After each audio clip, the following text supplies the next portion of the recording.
का दिव्य वाणी का, जिन कुंद ध्वनि दाता उन कहान स्वामी का।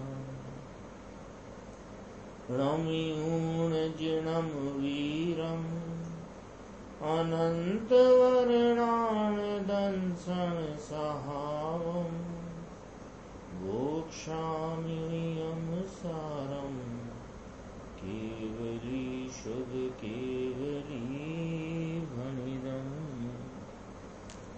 नियम सार जी परमागम ग्रंथ है और इसके शुद्ध भाव अधिकार की अपनी चर्चा 49वीं गाथा की चल रही है। इस 49वीं गाथा में टीकाकार मुनिराज पद ब्रह्मधारी देव ने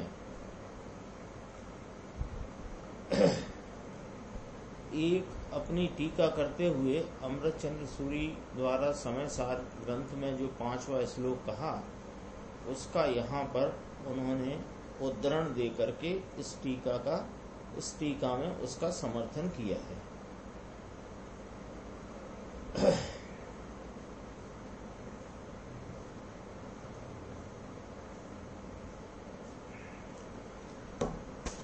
जो इस श्लोक जो 5वें नंबर का है, इसका अपन अर्थ जरा 2 लाइन का पढ़ते हैं मूल ग्रंथ में से, और इसके बाद गुरुदेव श्री का जो व्याख्यान है उस पर अपन आज अपनी स्वाध्याय करेंगे।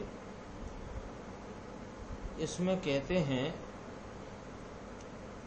इस श्लोक के द्वारा कि यद्यपि व्यवहार न, इस प्रथम भूमिका में जिन्होंने पैर रखा है, ऐसे जीवों को अरे हस्तावलंब रूप भले हो। यानी उसको ऐसे पढ़ें कि जिन्होंने प्रथम भूमिका में पैर रखा है, यानी जिन्होंने मोक्ष मार्ग में मुहूर्त किया है अथवा प्रथम अपना पैर मोक्ष मार्ग में जिन्होंने रखा है, उनको यद्यपि ये व्यवहार न हस्तावलंब रूप भले हो, तथापि जो जीव चैतन्य चमत्कार मात्र पर से रहित ऐसे परम पदार्थ को अंतरंग में देखते हैं, उन्हें यह व्यवहार न कुछ नहीं, कुछ भी नहीं है। ये 5वें नंबर के श्लोक का यहाँ उद्धरण दिया गया। इस पे गुरुदेव श्री का व्याख्यान अपन देखते हैं। पेज नंबर है 293, कारणकारी नियम भाग 2 गुजराती। इस श्लोक के नीचे है, देखो, यद्यपि व्यवहार न, इस प्रथम भूमिका में जिन्होंने पग रखा है, कि रागादि भाव है। व्यवहार न माने रागादि भाव। कौन सा रागादि? कि शुभ राग आदि, शुभ राग आदि भाव अभी जिन्होंने अपने आत्म स्वरूप को पहचान कर उसकी प्रतीति और स्वरूप संचेतन किया है, उनकी परिणति में अभी पूर्ण वितरागता नहीं होने से राग का भाग शेष है। उसमें जो शुभ राग है उसे व्यवहार से मोक्ष मार्ग कहा जाता है, तो वो व्यवहार न का विषय। तो ऐसा यद्यपि, जो कि लिखा ना, यद्यपि व्यवहार न, किनको? कि इस प्रथम भूमिका में जिन्होंने पग रखा है, पैर रखा है, कदम रखा है, कि रागादि भाव है, ऐसे जीवों को फिर क्या कहते हैं? अरे रे रे। आचार्य कहते हैं अरे रे रे, खेद है, खेद है कि ये पुण्य पाप के भाव में पड़ा है। खेद का विषय है। ये प्राणी दुखी है, जो पुण्य पाप के भाव में पड़ा हुआ है, ये प्राणी दुखी है। 4 गति में रझलनारा प्राणी छे, 4 गति में भटकने वाला प्राणी है। करोड़पति अरबपति होए, ये मरकर भूंड होए। भूंड समझते हैं ना, सुअर। अनंत ऐसे अवतार किए, अनंत बार अरबपति हुआ और अनंत बार अरबपति मरकर भूंड हुआ। यहाँ नवला प्राणी होए ये छुए नहीं, और वहाँ भूंड होकर विष्टा खाए, है ना। यहाँ कोई कमजोर प्राणी हो तो उसको छुए भी नहीं। अरे अनंत अनंत काल गए काल में, बीत चुके काल में, अनंत अनंत अनंत अनंत अनंत के भव का कहीं अंत नहीं। इतने अनंत भव इस जीव ने, मुझ जीव ने किए हैं। कोई मैं नया तो हूं नहीं। अनादि का, अनादि यानी जिसकी आदि नहीं, तब से ये जीव जीता आया है और अनेक प्रकार की गति संयोग आदि में ये प्रवर्तित होता चला आया है। और किस भूल के कारण से कि ये जो पुण्य पाप का, शुभ अशुभ राग का भाव है, ये राग में हूँ, ये राग से लाभ है, इस बुद्धि में ये भटकता आया है। ये तो हुई अज्ञानी की बात। ये तो पुण्य पाप की भाव में पड़ा है, इसकी बात करी। अब यहाँ जो श्लोक कहा गया है, निर्जरा अधिकार, वो क्या नाम है, ये शुद्ध भाव अधिकार चलता है ना, तो किसकी बात करी कि यद्यपि यह व्यवहार न, किनको के प्रथम भूमिका में जिनने पग रखा है ऐसे जीवों को। फिर आचार्य परमात्मा की उसी भाषा में आया, अरे रे रे हस्तावलंब रूप भले हो। हस्तावलंब समझते हैं? हस्तावलंब जैसे सरल एक उदाहरण है, सीढ़ियां चढ़ते हैं तो रेलिंग होती है ना, तो चढ़ने में वो अवलंबन रूप है, हाथ का अवलंबन रूप। इतना सरल एक उदाहरण के हस्तावलंब, यानी रेलिंग पकड़ ले कोई तो चढ़ जाएगा क्या? सीढ़ियां चढ़ता है स्वयं और रेलिंग हस्तावलंब रूप है। क्यों? कि कमजोर है तो, कमजोर है तो, है ना, इतना समझना। तो जिन्होंने प्रथम भूमिका में पग रखा है ऐसे जीवों को, अरे रे यह व्यवहार न यद्यपि हस्तावलंब रूप भले होए, तो उसको अपन इधर भाषा में क्या कहेंगे, निमित्त पने भले होए, तो भी जो जीव चैतन्य चमत्कार मात्र, यानी चैतन्य चमत्कार ज्ञायक स्वरूप भगवान आत्मा, चैतन्य के प्रकाश का पिंड प्रभु, चैतन्य के नूर से भरा हुआ पूर, नूर माने प्रकाश और पूर माने प्रवाह, चैतन्य के प्रकाश के से भरपूर प्रवाह है जिसका, ऐसे चैतन्य के नूर का पूर प्रभु अंदर है। अरे कोई समय सामने देखा नहीं इसके, चैतन्य के पूर से भरा हुआ अंदर तत्व, पानी का पूर प्रवाह जैसे बहता है ना, देखो बहुत गंभीर है, ऐसा यह चैतन्य पूर ऐसा ध्रुव, ऐसा ध्रुव अनादि अनंत ऐसे का ऐसा ध्रुव ध्रुव रहता है।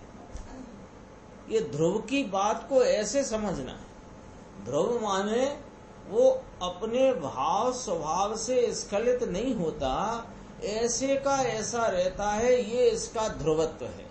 लेकिन ध्रुव होने से कूटस्थ है ऐसा नहीं, ये पूर्व है, ये प्रवाह है, अनादि अनंत काल प्रवाह सापेक्ष में परिणमनशीलता वाला यह आत्म द्रव्य ध्रुव रूप से ऐसे का ऐसा चैतन्य चैतन्य चैतन्य चैतन्य चैतन्य चैतन्य का त्रैकालिक ध्रुव प्रवाह रूप है।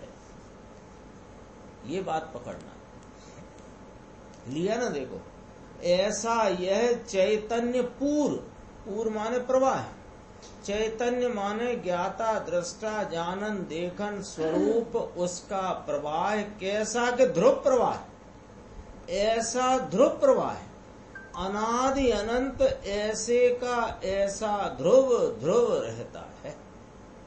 ऐसा जो आत्मा, अरे रे रे आत्मा तो ऐसा कैसा कि अनादि अनंत प्रवाह में ध्रुव ध्रुव ध्रुव ऐसे का ऐसा, ऐसे का ऐसा अस्खलित स्वभाव स्वरूप है, तो भी अरे रे भगवान तुम क्या हो और क्या करते हो,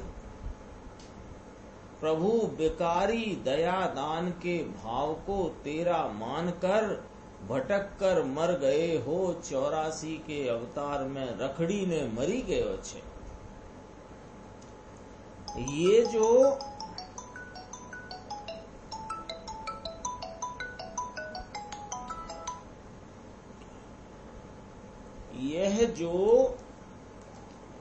कहाँ था?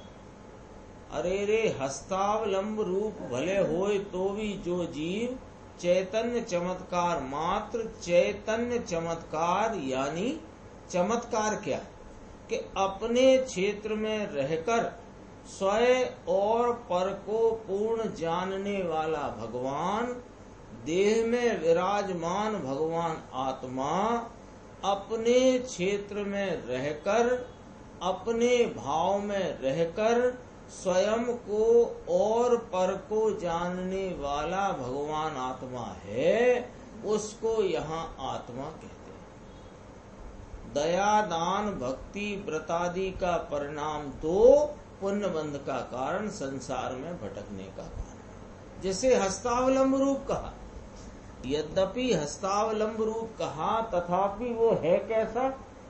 बंध का कारण है। तो जो जीव चैतन्य चमत्कार मात्र, पर से रहित, रागादि से रहित, चैतन्य मात्र भगवान अंदर आत्मा है, ऐसे परम पदार्थ को चैतन्य चमत्कार मात्र, मात्र कहते अंदर दूसरा कुछ नहीं लेना, मात्र कहा ना। तो दया का दान का विकल्प भी राग और विकार और दुख और आकुलता, इससे रहित चैतन्य मात्र, एकला चैतन्य, चैतन्य प्रकाश। जैसे चंद्र शीतलता का पिंड है, ऐसे यह चैतन्य परमात्मा शीतल अविकारी चैतन्य पिंड प्रभु अंदर है। ये चैतन्य मात्र, पर से रहित, शरीर वाणी मन लक्ष्मी धूल स्त्री छोकरा कुटुंब तो कहाँ रह गया, वो तो रहा बहुत दूर। लेकिन अंदर अंदर माने पर्याय भाव में उपजता हुआ जो दया दान का परिणाम भी पर है, और इससे प्रभु अंदर भिन्न है। तो जो ऐसे परम पदार्थ को लिया ना, देखो ऐसे परम पदार्थ को अपने अंतरंग में देखते हैं, यानी चैतन्य चमत्कारी वस्तु अंदर अपने क्षेत्र में रहकर सबको जाने देखे और कोई पर को करे नहीं और भोगे नहीं, ये चमत्कार है। चमत्कार शब्द आता ना, चैतन्य के साथ चमत्कार शब्द आता है। क्या चमत्कार है? क्या कर देता है? ये दूसरे का कोई भला बुरा कर देता है, ये चमत्कार नहीं। ये अपने क्षेत्र को छोड़े बिना और सब पदार्थों को अपनी परिणति में जाने देखे, वे पदार्थ यहाँ आते नहीं, ये पदार्थों में जाता नहीं, ऐसा चमत्कारी स्वभाव है इसका। ऐसी चीज अपने में है यह भगवान आत्मा परम पदार्थ, इसको जो अंतरंग में देखते हैं। जो जीव समकिति अंदर में इस रीति से देखते हैं, कौन है वे? चौथे गुण स्थान में श्रावक होने के पहले ये क्या कहा? श्रावक तो पंचम गुण स्थान है। लोगों को लगता है ना कि जो जैन गृहस्थ हैं वे श्रावक हैं और जो जैन वनवासी हैं वे मुनि हैं। ऐसा नहीं, ऐसा नहीं है। स्थान और संयोग से कोई श्रावक और मुनि नहीं होता। ये तो श्रावक कब हुए कि जो अपने ऐसे परम पदार्थ को अंदर में अवलोकता है, संचेतता है, प्रतीति करता है, और उस प्रतीतिवान को और विशेष लीनता के द्वारा जब दो कषाय चौकड़ी की अभाव रूप वीतरागता होती है, वह श्रावक बना है, और जब तीन कषाय चौकड़ी की अभाव रूपता हो, वह मुनि बना। लोगों ने ऐसा मान लिया ना, घर में रहे सुश्रावक, क्योंकि जब जनवाणी में पढ़ते चरणानी योगान में श्रावक को तो ये करना चाहिए, तो ये सोचता है कि मुझे ये करना चाहिए, तेरे को तत्व निर्णय करना चाहिए, ये तो पढ़ता नहीं, ये तो सुनते नहीं। इसलिए गुरुदेव ने यहाँ स्पष्ट किया, चौथे गुण स्थान में वह जो जीव ऐसे चैतन्य के नूर के पूर से भरपूर अपना परम पदार्थ उसको अंतरंग में देखते हैं, संचेतते हैं, श्रद्धते हैं, ऐसे चौथे गुण स्थान में श्रावक होने के पहले, श्रावक तो पंचम गुण स्थान है भैया, ये अलौकिक बात है। एक कषाय चौकड़ी की अभाव रूप चौथे गुण स्थान की दशा से पांचवें गुण स्थान में दो कषाय चौकड़ी की अभाव रूप दशा, अरे बीत रागता असंख्यात गुनी बढ़ गई परिणति में। सामान्य बात नहीं है श्रावक होना, अलौकिक बात है। ये तो अभी सम्यक दर्शन होने के समय की बात कहते हैं, यानी अनादि मिथ्यात्व के टलते और स्वरूप के अवलोकते जो अपना चैतन्य परमात्मा, इसको जो अंदर में अवलोकते हैं, निहारते हैं, संचेतते हैं, उनको तो व्यवहार में कुछ ही नहीं, ये कहना है यदि ये तो अभी सम्यक दर्शन होने के समय परम पदार्थ को अंतरंग में देखते हैं। परम पदार्थ जो अनादि अनंत सनातन सत्य ज्ञायक मूर्ति, प्रभु इसको सम्यक दृष्टि कैसे देखते हैं कि पर तरफ का लक्ष्य छोड़कर अंतर में देखते हैं। कहाँ विराजता है ये? यह चैतन्य के नूर का पूर प्रभु कहाँ विराजता है? तो पूर कहाँ है ना, दो बातें कही है ना, पूर कहाँ है और चैतन्य का नूर कहाँ है। तो उस पूर माने प्रवाह में, तो प्रवाह में जो बदलते हुए भाव हैं वे पर्याय भाव हैं, उनको गौण कर दो तो वहां उसी पर्याय के समीप ऐसे चैतन्य के नूर की ध्रुवता से भरा पड़ा वह चैतन्य परमात्मा वहीं विराजमान है।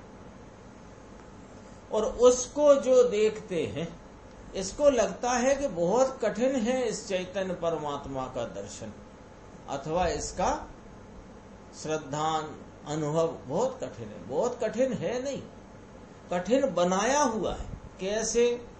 अपनी वर्तमान पर्याय की पामरता को देखकर वहां पामरता में ढूंढने जाओगे तो महाकठिन है, क्योंकि पर्याय है ना। तो प्रवाह कहाँ है? ये बात 15वीं गाथा इसी नियमसार परमागम में आई है ना, कारण शुद्ध पर्याय की। उसमें कहा शुद्ध चैतन्य का त्रैकालिक ध्रुव प्रवाह, ये कारण शुद्ध पर्याय है। यही दृष्टि का विषय है, यही श्रद्धा का श्रद्धेय और सम्यक दर्शन का विषय भूत भगवान यही तो है। यही तो आप रूपता करने वाला प्रतीति का विषय यही तो है। कहाँ है कि भाई तू प्रवाह में, पर्यायों के प्रवाह में ये चैतन्य के नूर का पूर है, ये चैतन्य का नूर उस प्रवाह में मौजूद है। तो हमें क्यों नहीं दिख रहा? हम तो बहुत कोशिश करते हैं। जब से पूज्य गुरुदेव श्री और उनकी वाणी और उनका उपदेश मिला, तब से हमको तो एक ही रटन लगी है कि इस ज्ञायक परमात्मा का दर्शन कब हो जाए। हमको अब पुण्य पाप का परिणाम होए, ये होए, इसमें से हमें आत्मा मिलेगा, ये बात तो हमने सुन ली है। और यह चैतन्य परमात्मा का अवलोकन और श्रद्धान हमको कब हो जाए, ऐसी हमको अंदर में बहुत तालाबेली है, बहुत उसकी धगस है मान लो। फिर भी क्यों कठिन हो रहा है? ये सरल काम इतना कठिन क्यों हो रहा है कि तुम उस प्रवाह में देखो, देखोगे तो प्रवाह में ही, और देखेगी पर्याय, और देखेगी कहाँ कि जहाँ व्यक्तता है वहीं तो देखेगी। लेकिन व्यक्तता के भाव में तुम व्यक्त होते भावों का जो बदलावट वाला भाव है, जो प्रति समय बदलता हुआ भाव है, वहां पर अशुद्धता भी है, हीनता भी है, अधिकता भी है, हीनता अधिकता वाली हीनता अधिकता। ये जो बदलावट है, ये बदलावट को ना देख तो उसके समीप में ही ये चैतन्य का नूर ध्रुव रूप से मौजूद है। कठिन नहीं है बिल्कुल, लेकिन जो देखे उसे देखे। इससे ज्यादा जितना गुरुदेव श्री ने इस बात को, गुरुदेव श्री कहते हैं ना, कई अपने को सबको याद होगा, एक समय की पर्याय के समीप मौजूद है। इसका भाव तो पकड़ो, समीप मौजूद है क्या। एक तरफ कहना कि एक समय की पर्याय से ये दूर है, दूर है माने पर्याय रूप नहीं है, ये द्रव्य रूप है, द्रव्य पर्याय में आती नहीं, पर्याय द्रव्य में जाती नहीं, ठीक है। और वहां ही ये कहना कि एक समय की पर्याय के समीप में ये चैतन्य परमात्मा विराजता है, तो ये तो बहुत सरल बात कही। अपन कई बार उदाहरण दे चुके हैं, वही उदाहरण फिर कहेंगे, क्योंकि बार बार कहने से शायद बात समझ में आ जाती है हमको, आपको, सबको। कि कहा बच्चे से कि चश्मा लेके आना मेरा, तो उसने कहा कहाँ रखा है पापा जी, तो पापा जी ने कहा टीवी के पास रखा है। कहा ना, तो टीवी तक तो गया। अब टीवी तक जाकर टीवी को देखेगा तो चश्मा मिलेगा क्या। टीवी के नजदीक जाकर के टीवी को देखना बंद कर तो उसके समीप चश्मा दिख जाएगा। ऐसे ही एक समय की पर्याय के समीप यह अपना महापदार्थ चैतन्य परमात्मा ध्रुव स्वरूप विराजता है। तो कहाँ विराजता है कि एक समय की पर्याय के समीप विराजता है, पर्याय में नहीं विराजता है। इसका अर्थ कि पर्याय के भाव जो बदलावट के हैं, इनको न देख, और वहीं पर जो ये बदलावट से गौण करके, बदलावट से भिन्न एक रूपता का भाव है, वही तो मैं हूं। इतना सा उपयोग का लक्ष्य जाते ही वह परमात्मा अपनी अनंत सामर्थ्य की निर्मलता से उस पर्याय में दर्शन देता है, हाजिर हो जाता है। इसी का नाम सम्यक दर्शन है। और कोई विशेष कोई घटना घटेगी ऐसी कोई कल्पना की भी जरूरत है नहीं। देखो क्या कहते हैं, ये तो अभी सम्यक दर्शन होने के समय परम पदार्थ को अंतरंग में देखते हैं। परम पदार्थ जो अनादि अनंत सनातन सत्य ज्ञायक मूर्ति प्रभु, इसको सम्यक दृष्टि कैसे देखते हैं? पर तरफ का लक्ष्य छोड़कर अंतर में देखते हैं। तो पर क्या खाता तो खोल लो यहाँ विकल्पात्मक ज्ञान में। पर तरफ का लक्ष्य छोड़ना है कि नहीं छोड़ना, तो पर के खाते में क्या क्या आता है वो तो एक बार लिस्ट बना के फाइनल करो इस विकल्पात्मक निर्णय में। हाँ, खीर बना रहे हैं तो इसमें धनिया मिर्ची हल्दी जीरा नहीं डलता है, नक्की करा है कि नहीं करा है? तब खीर बनाने के लिए दूध आपका गैस के ऊपर आया, तो इतना तो निर्णय करो कि जिसका लक्ष्य छोड़ना है वो है कौन। तो कहा अरे ये शरीर से लेकर के स्त्री पुत्र कुटुंब धन दौलत ये तो प्रत्यक्ष पर हैं, और जो द्रव्य कर्म एक क्षेत्र अवगाह हैं वे भी स्पर्श रस गंध वर्ण वाले होने से पर हैं, और जो एक समय की पर्याय में वर्तता हुआ मेरे स्वभाव से कजात रूपी, मेरे स्वभाव की जात से भिन्न जात वाला जो रागादि का शुभ अशुभ कषाय की मंदता तीव्रता का परिणाम है, ये भी पर है।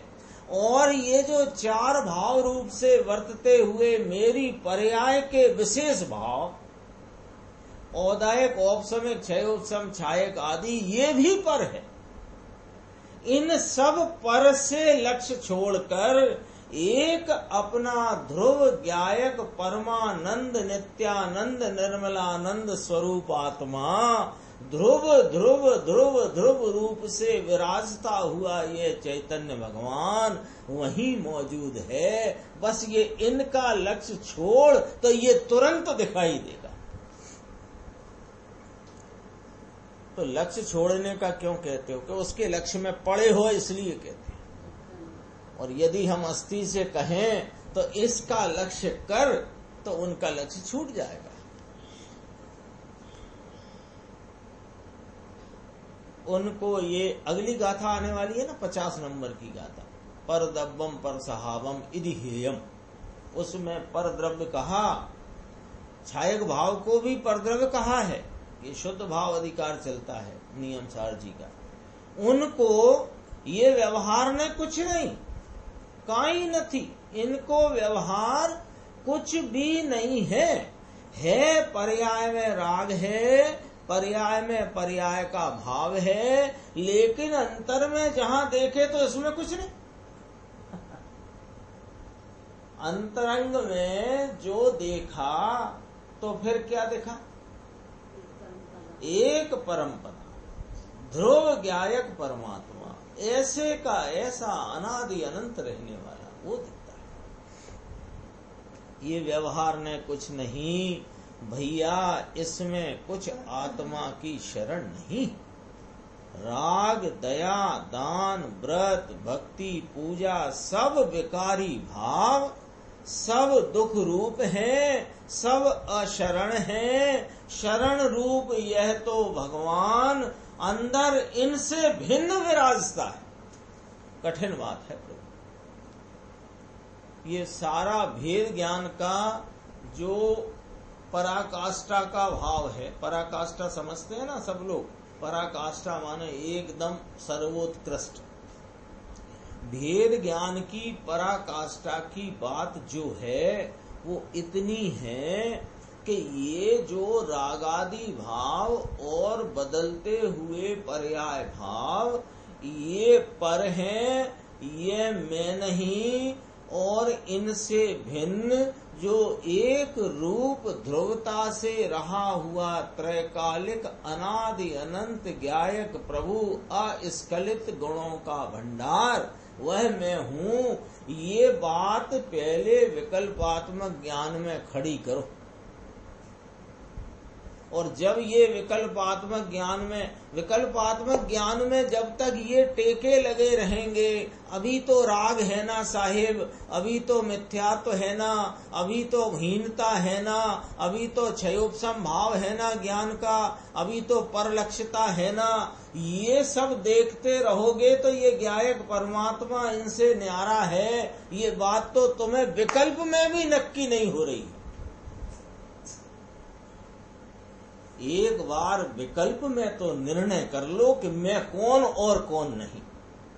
तो जो तुम हो उसकी महिमा निश्चित अपने उस विकल्पात्मक ज्ञान में ऊर्ध्वता को प्राप्त ना हो तो कह देना, अपने आप वह ऊर्ध्वता को प्राप्त हो।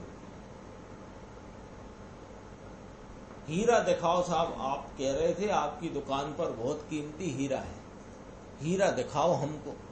तो सेठ साहब ने चाबी उठाई और तिजोरी खोली, तो अब इसको तो हीरे की जिज्ञासा है ना, तो इसको वो चाबी में भी हीरा नजर आता है, क्योंकि वो हीरा देखने की जिज्ञासा है। तो वो चाबी उठाई, तिजोरी खोली, फिर एक उन्होंने चांदी की पेटी निकाली, चांदी की पेटी निकाली, फिर चांदी की पेटी खोली, फिर उसमें मखमल की डिब्बी थी, फिर मखमल की डिब्बी खोली, फिर उसमें एक मखमल का कपड़ा था पुड़िया जैसा, फिर वो जो मखमल की पुड़िया खोली तो वहां हीरा विराजता था। तो अब तुम ये चांदी की डिब्बी और मखमल की डिब्बी और मखमल की लपेटन, उसमें तुम आत्मा ढूंढने की, वो हीरा ढूंढने की कोशिश करोगे तो वो नहीं मिलेगा। पहले ये निर्णय तो करो कि ये चांदी की डिब्बी और मखमल की डिब्बी और वो मखमल के कपड़े की लपेटन से न्यारा वो हीरा है। तो जब इतना निर्णय करोगे हीरे के संबंध में, तो हीरे की महिमा की ऊर्ध्वता आएगी कि डिब्बी की आएगी कि मखमल के कपड़े की आएगी? अरे साहब, चांदी का डिब्बा तो देखो जिसमें हीरा रखा था, ऐसा डिब्बा ही हमने नहीं देखा। अरे तुम्हें डिब्बे की महिमा आई क्यों? तुम तो हीरा देखने आए थे ना। तो जिसने निर्णय किया है कि चांदी का डिब्बा, मखमल की डिब्बी और ये मखमल की लपेटन ये हीरा नहीं है, हीरा तो इनसे न्यारा है, उसे हीरा की महिमा आए बिना रहेगी नहीं। और जिसे जिसकी महिमा है उसकी रुचि है, और जिसकी रुचि है पुरुषार्थ वहां दौड़ता है, और पुरुषार्थ दौड़ता है तो आत्मा का अवलोकन उपयोग में हो जाता है। लेकिन क्या है, ये दया के, दान के, व्रत के, भक्ति के, पूजा के भाव, इनसे कोई शरण मिलेगी, इनमें कोई लाभ मिलेगा। भले साहब एक बात तो है, घर की गाय कलेश से तो ये सुखरूप है, यही तुम्हारा निर्णय गलत हो गया। घर की गाय कलेश भी दुखरूप और ये भी दुखरूप है। जब ये निर्णय करोगे तो ये सुखरूप है, तब निर्णय में आएगा। अभी तो क्या करते हैं, घर की गाय कलेश से तो मंदिर में ही सुख मिलता है, मंदिर ही अच्छा, वहां स्वाध्याय सुनना, पढ़ना, भगवान के दर्शन पूजन, इसमें बहुत सुखरूप है। अरे वो सुखरूप नहीं है, वो दुखरूप है। वो शरण रूप नहीं है, अशरण भाव है। वो स्वभाव भाव नहीं है, विभाव भाव है। अभी तो निर्णय करने का शौर्य नहीं जागता है। बोलने की तो बात की और फिर पकड़ने की तो बात की। एक द्रव्य दूसरे द्रव्य को छूता नहीं, ये बात सुननी कठिन। ये जैन परमेश्वर त्रिलोक के नाथ कहते हैं, एक उंगली इसको छूती नहीं, स्पर्शती नहीं, क्योंकि एक दूसरे में अभाव है। एक तत्व दूसरे तत्व को छूता नहीं, स्पर्शता नहीं, क्योंकि एक दूसरे में अभाव। ऐसे यहाँ दोबारा पढ़ लिया मैंने, एक तत्व दूसरे तत्व को कभी छूता नहीं, अंतर अभाव है। ऐसी चीज को देखने वाला, इसको व्यवहार ने काई न थी, इसको फिर पर्याय में राग है, एनी गणतरी न थी। गणतरी माने गिनता ही नहीं, किसी भाव नहीं गिनता, किसी भाव नहीं गिनता। कठिन बात है भाई। एक तो ये बात ही कहीं नहीं, सब गड़बड़ हो गई है। और जब ये बात कहें तो सुनने वाला क्या कहने लगता, ये तो एकांत है, एकांत है, बराबर यह एकांत है, यही सम्यक एकांत है, यही निश्चय एकांत है। और इस एकांत की स्थापना से ही अनेकांत की स्थापना होती है। क्या अनेकांत खड़ा होता है कि ये ही एक आत्म वस्तु है, स्वयं वस्तु है, बाकी कुछ नहीं। ठीक है प्रभु, थोड़ा सा आगे देखते हैं। अगले पेज पे 295 में अंतिम पैराग्राफ 4 लाइन इस बात का उपसंहार गुरुदेव श्री फरमाते हैं। यहाँ तो कहते हैं, जो कोई अंतर में इस भगवान को देखता है, इसको व्यवहार ने काई न थी। ये क्या गजब की बात है। जो इस भगवान को देखता है उसको ही व्यवहार न लागू पड़ता है, और उसको ही व्यवहार ने काई न थी।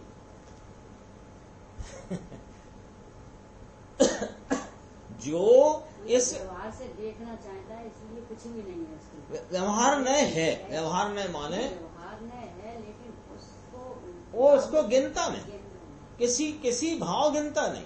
और जो इसे व्यवहार न से लिपटा चिपटा पड़ा है, इसे व्यवहार न नहीं है, व्यवहाराभास बरतता है। क्योंकि ये दया दान के परिणाम, ये व्रत भक्ति के परिणाम, इनसे लाभ होएगा। ये मेरा व्यवहार है, ये तेरा व्यवहार नहीं, तेरा व्यवहाराभास है। क्योंकि व्यवहार का जन्म निश्चय के साथ होता है। और जिसको अंतर में ये भगवान निश्चय न का विषय भूत शुद्ध भाव दर्शन में आया, उसके जो रागादि भाव हैं उनको व्यवहार का आरोप उपचार कहा जाता है। पर से रहित चैतन्य चमत्कार मात्र, चैतन्य चमत्कार मात्र जाणक जाणक जाणक स्वभाव, जानक स्वभाव, ज्ञान स्वभाव, जानने के स्वभाव का पूर्व भरा हुआ है। ऐसे चमत्कार को देखने वाले को, जो परम पदार्थ को अंतरंग में देखते हैं, उनको ये व्यवहार नय काई न थी, व्यवहार नय की कोई गिनती नहीं, ऐसा जानते हैं। आदर वादर नहीं, ऐसा वीतराग का मार्ग। बोलो अमृत चंद्राचार्य भगवान ने 1000 वर्ष पहले ये जो समय सार परमागम की टीका में 5वां श्लोक कहा, उसको उनके 100-125 वर्ष बाद पद्म प्रमलधारी मुनिराज ने उस बात को अत्यंत महत्वपूर्ण जानकर गाथा नंबर 49 की टीका में उद्धृत किया। यहाँ उसको उद्धरण दे करके चर्चा करी। श्लोक 73 आता है, इसकी स्वाध्याय अपन प्रारंभ करते हैं। स्वागता छंद है। शुद्ध निश्चय नयन विमुक्तौ संस्रता बपि च नास्ति विशेषः, एवमेव खलु तत्त्व विचारे शुद्ध तत्व रसिका प्रवदन्ति। और इस 49वीं गाथा की टीका पूर्ण करते टीकाकार मुनिराज श्लोक कहते हैं। श्लोक का अर्थ है, देखो, शुद्ध निश्चय नय से मुक्ति में ऐसे ही संसार में कोई फर्क नहीं है। लो, क्या शैली ली मुनिराज ने, क्या शैली ली कि कथन तो करा पर्याय का, और अंतर नहीं है स्वरूप में, बताना ये है। कथन काय का करा, पर्याय का कथन है ना। मुक्ति भी पर्याय है, संसार भी पर्याय है, लेकिन ये पर्यायों के कथन से पर्यायों का कथन नहीं किया। ये पर्यायों का कथन करते हुए इन दोनों पर्यायों में जो शुद्ध निश्चय ने का विषय भूत अपना जो निज शुद्ध भाव है, वो शुद्ध भाव को देखो तो कोई अंतर नहीं, ऐसा यहाँ कहना चाहते। ऐसे ही वास्तव में तत्व विचार करते, परमार्थ वस्तु स्वरूप का विचार करते अथवा उसका निरूपण करते, शुद्ध तत्व के रसिक पुरुष तो ये कहते हैं कि शुद्ध निश्चय न से मुक्ति में और संसार में कोई अंतर नहीं है। नियम सार का 73वां श्लोक, श्लोक गुरुदेव की व्याख्या देखो। शुद्ध निश्चय न से परमार्थ दृष्टि से, यथार्थ दृष्टि से, सच्ची दृष्टि से, वस्तु स्वभाव की त्रिकाल सनातन स्वभाव की दृष्टि से, मुक्ति में ऐसे ही संसार में अंतर नहीं, फर्क नहीं। सनातन सत्य वस्तु, सनातन सत्य वस्तु यानी कि मैं जिसमें एक समय की पर्याय भी गौण है। त्रिकाली वस्तु, अखंड आनंद पूर्ण वस्तु, अनादि अनंत शुद्ध सत्ता रूप एक चीज ये, और संसार अवस्था, दो में काई फेर नहीं इसकी मुक्त अवस्था। ये दशा की मुक्त दशा और दशा की संसार दशा, ये दशाओं की दशा में रहता हुआ जो अखंड आनंद अनादि अनंत सनातन शुद्ध सत्ता स्वरूप वस्तु, वो कौन से नय से देखेंगे अपन? शुद्ध नय से। व्यवहार नय से वो क्यों नहीं दिखेगी? कि व्यवहार नय पर्याय का निषेध नहीं करता, बदलते भाव का निषेध नहीं करता, भेद का निषेध नहीं करता। तो भेद का निषेध नहीं तो भेद दिखा देगा। और शुद्ध निश्चय ने समस्त भेदों का, उनकी बदलावट आदि का निषेध करता हुआ जो अनादि सनातन एक रूप शुद्ध ज्ञायक परमात्मा है उसको दिखाता है। ये वस्तु, ये सनातन सत्य तत्व एक, इसकी मुक्त दशा और इसकी संसार दशा, ये दोनों दशाएं पर्यायनय का विषय है। अब देखो, व्यवहार नय का विषय दोनों सरखे हैं। ये क्या कहा गुरुदेव ने, थोड़ा पकड़ना इसको। व्यवहार नय के विषय दोनों सरखे हैं, दोनों में कोई अंतर नहीं, चाहे क्या निगोद की दशा, कहाँ सिद्ध की दशा। तो दोनों पर्याय के विषय सरखे हैं, माने दोनों दशा रूप भाव वाले हैं, दशावान के भाव नहीं है। व्यवहार से देखें दोनों पर्याय होने से दोनों में कोई अंतर नहीं। यानी एक व्यवहार ने पर्याय को दिखाए, एक व्यवहार ने वस्तु को दिखाए, ऐसा नहीं है। व्यवहार ने तो जब दिखाएगा तो या तो संसार दशा दिखाएगा कि मुक्ति की दशा दिखाएगा, तो वो दशा की अपेक्षा देखो तो दोनों के विषय बराबर एक से ही है। तो इनके विषयों को छोड़ो और शुद्ध निश्चय ने की अंतर्दृष्टि से देखिए तो वस्तु स्वभाव सहजात्म स्वरूप, सहज आत्म स्वरूप त्रिकाल, इस दृष्टि से देखते मुक्ति में ऐसे ही संसार में तफावत अंतर फर्क नहीं, ऐसे ही वास्तव में फिर कोई को ऐसा लगे कि ये क्या है, ऐसे ही वास्तव में कोई को ऐसा लगे कि मुक्ति में भी और संसार में कोई अंतर ही नहीं देखते आप, कि अंतर तुम जहाँ देखते हो वहाँ अंतर देखने वाला नय है और उस नय का काम अंतर ही देखना है। और उन अंतरों में जो दशाओं के अंतर हैं, उन दशाओं के अंतर में शुद्ध निश्चय से देखा जाए तो कोई अंतर नहीं, ऐसी वस्तु मौजूद है। तो कहा वास्तव में तत्व विचारते, वास्तविक ज्ञायक तत्व को विचार करते, ज्ञायक स्वभाव त्रिकाली कायम चीज को विचार करते, यानी परमार्थ वस्तु स्वरूप का विचार करते अथवा परमार्थ वस्तु स्वरूप का निरूपण करते। निरूपण तो कथन शैली है और विचार ज्ञान की पर्याय है, ऐसा लेना।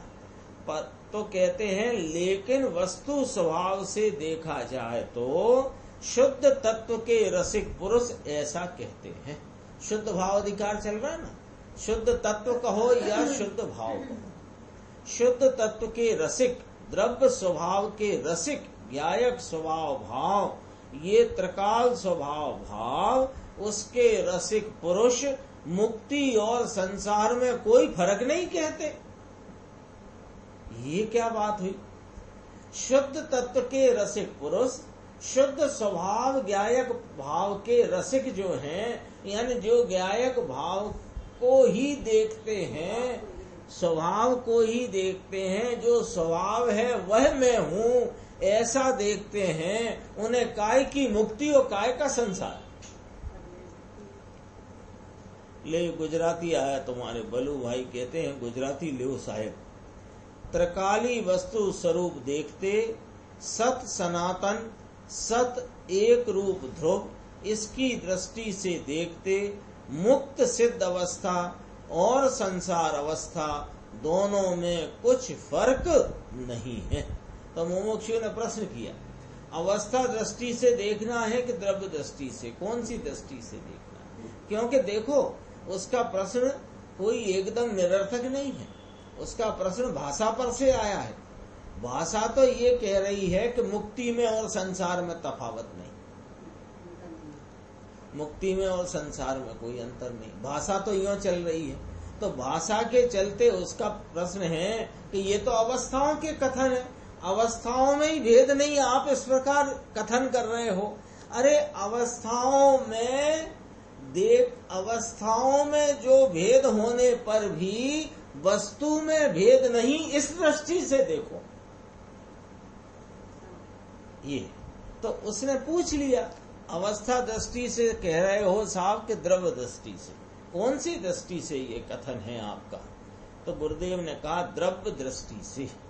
द्रव्य दृष्टि कहो अथवा निश्चय नय का विषय कहो अथवा शुद्ध निश्चय कहो अथवा के द्रव्य दृष्टि कहो, भैया त्रिकाली ज्ञायक भाव की दृष्टि से देखते संसार और मुक्ति दोनों पर्याय में कहीं फेर न थी।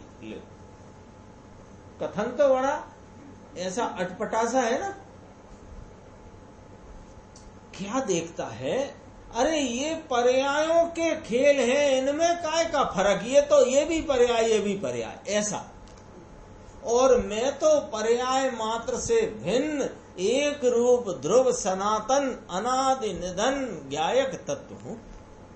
जब स्वभाव को देखेगा तभी तफावत नहीं है, वैसे तो तफावत है ही। जो पर्यायों को देखेगा उसे तो पर्यायों में तफावत दिखती है, अंतर फर्क दिखता है।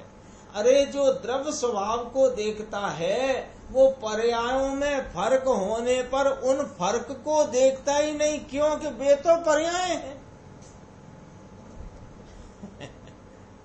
एक उदाहरण इसके लिए अपन विचार में ले सकते हैं थोड़ा। जैसे अपन 25 लोगों की 100 लोगों की एक सभा हो और उसमें अपना ये समय सारजी परमागम नियम सारजी परमागम की स्वाध्याय चलती हो, तो सब कौन बैठे हैं कि सब आत्मार्थी बैठे हैं। फिर कहें कि कौन है कि जैन बैठे हैं। तो बाहर जो नहीं इधर आए हैं मोहल्ले पड़ोस वाले कोई भी, वे कौन है कि वे अजैन है। तो उनमें अजैन में काय का फर्क देखते, उनमें अजैन पने में जाकर उनमें अन्य अन्य भेद देखोगे तो भेद होंगे, लेकिन इधर जैन की अपेक्षा देखा तो उनमें काय का भेद, वे तो एक ही है। ऐसे मुक्ति की पर्याय होवे कि संसार की पर्याय हुए, अरे ये तो पर्याय है, ये मैं नहीं। क्या बात है, दोनों व्यवहार नय के विषय हैं खरे, है तो सही, लेकिन व्यवहार नय का विषय है। निश्चय विषय में एक रूप प्रभु सनातन सत्य अणबनेला, अणबनेला माने अकृत्रिम, अननाश विनाश होता नहीं, त्रिकाल एक रूप रहने वाला तत्व, उसकी दृष्टि से देखते मुक्ति और संसार क्या है कि ये तो दोनों पर्याय हैं, इसलिए वह पर्याय में कोई फेर उसको दिखता नहीं। अब ये बात किस रीति से बैठे, देखो नीचे देखना, इसी पैराग्राफ में इसी पेज के नीचे से दूसरा, ऐसी दृष्टि हुए बिना पूर्ण सत्य का स्वीकार हो सकता नहीं। एक समय की पर्याय दृष्टि, चाहे तो मुक्ति है ये पर्याय है, पर्याय दृष्टि तो एक समय है। पर्याय दृष्टि एक समय क्यों है कि पर्याय की दृष्टि में जो दिखता है भाव वो तो एक समय का, और ये त्रिकाल चीज है, ये त्रिकाल चीज की अपेक्षा से वो एक समय वाली मुक्त पर्याय होवे अथवा कि एक समय की संसार पर्याय होए, दोनों एक समय ही हैं, दोनों एक समय वर्ती हैं, दोनों व्यवहार नए हैं, क्योंकि एक के बाद एक है ये, और ये वस्तु तो सनातन अनादि अनंत एक।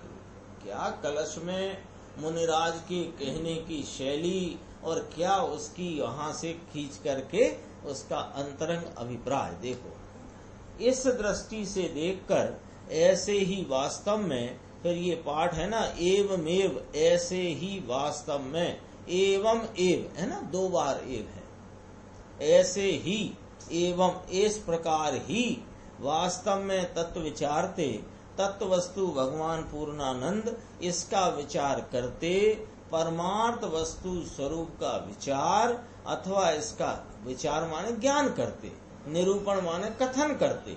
शुद्ध तत्व के रसिक पुरुष कहते हैं, शुद्ध तत्व के रसिक शुद्ध तत्व के रसिक माने पर्याय का रसिक पना जिसको नहीं, जिसमें पर्याय का रसिक पना भी नहीं, राग का रसिक पना तो नहीं, निमित्त का रसिक पना तो नहीं, संयोगी चीज भगवान संयोग में है इसकी बात भी यहाँ तो निश्चय। ऐसे परमार्थ से बंध और मोक्ष ये दोनों ही नहीं, बंध और मोक्ष दोनों पर्याय होने से यह दोनों एक ही है। ये थोड़ी शैली पकड़ना, बंध और मोक्ष एक कैसे हो गए साहब? कि बंध और मोक्ष दोनों पर्याय एक समयवर्ती बदलते भाव हैं, ये एक समयवर्ती भाव हैं, ये त्रिकाली भाव नहीं है, इसलिए ये दोनों समान है। ऐसे परमार्थ से बंध और मोक्ष दो नहीं, और ये बंध और मोक्ष ही जिसमें नहीं, ऐसे तत्व रसिक वो तत्व है, वो निज तत्व है, उसके रसिक बंध और मोक्ष तो पर्याय है। अब 50वीं गाथा अपनी आगे चलेगी। इस शुद्ध भाव अधिकार की बहुत ही महत्वपूर्ण गाथा है, 50 नंबर गाथा, और कल 1 जून है तो 1 तारीख से अपन इसको प्रारंभ करेंगे। निज निधि निज में बताई, यह अनंत उपकार है, उसके लिए जिन वाणी माँ को वंदना शत